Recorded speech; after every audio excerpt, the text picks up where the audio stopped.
Pemirsa, pelaku pembunuhan terhadap warga asing asal Slovakia di Jalan Pengiasan, Sanur Kauh, Denpasar berhasil dibekuk polisi. Motif pembunuhan diduga sakit hati dan telah direncanakan oleh pelaku.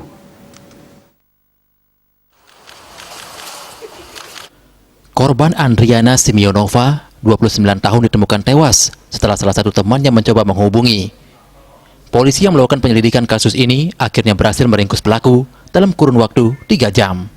Pelakunya tiada lain mantan pacar korban, yakni Lawrence Parera, 30 tahun.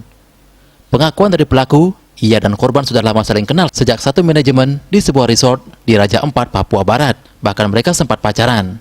Korban sebagai manajer dan pelaku sebagai kapten kapal speedboat di resort tersebut. Pelaku sudah 2 kali diajak ke Slovakia oleh korban dan sempat membeli sebuah pisau.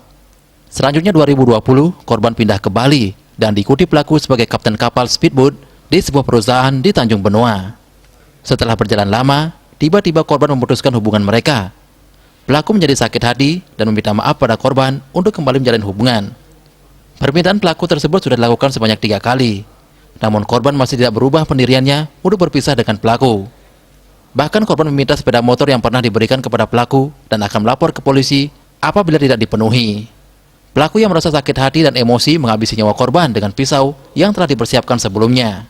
Ternyata setelah berhubungan lama, si korban memutuskan untuk tidak mau berhubungan lagi atau dengan si pelaku. Si pelaku sakit hati, kemudian dia sudah termasuk sampai peristiwa kemarin sudah kali yang ketiga si korban si pelaku meminta maaf dan meminta supaya korban mau memaafkan dan pelaku bisa kembali terhadap korban. Termasuk ini barang bukti sepeda motor, ini adalah milik si korban.